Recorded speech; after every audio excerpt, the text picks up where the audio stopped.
Hi friends, இப்போ வாங்க வள்ளிக்கிழங்கு omelette எப்படி செய்து பார்க்கலாம். ஒரு வள்ளிக்கிழங்கு எடுத்தாச்சு, 2 முட்டை எடுத்தாச்சு, வெங்காயம், கருவேப்பிலை, கொத்தமல்லி எல்லாம் எடுத்தாச்சு.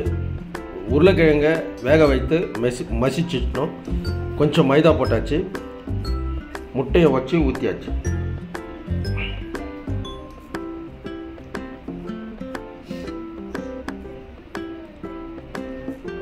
கூட வெங்காயம்,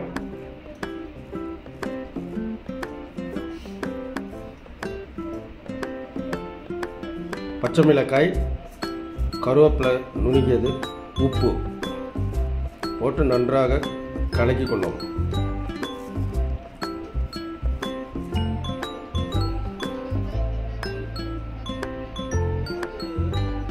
சிறிது மிளகாய்த்தூள், சிறிது மஞ்சள் தூள் போட்டு கலக்கிட்டு தவாவில் எண்ணெய் தடவிட்டு ஆம்லெட் மாதிரி போடணும்.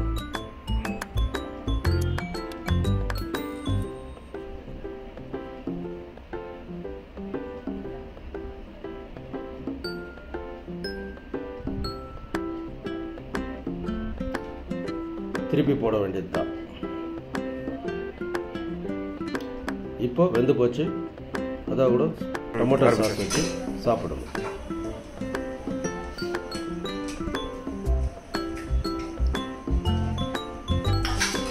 சூப்பராக இருக்குது வள்ளிக்கிழங்கு ஆம்லெட். நீங்களும் செஞ்சு பாருங்க, சாப்பிடுங்க.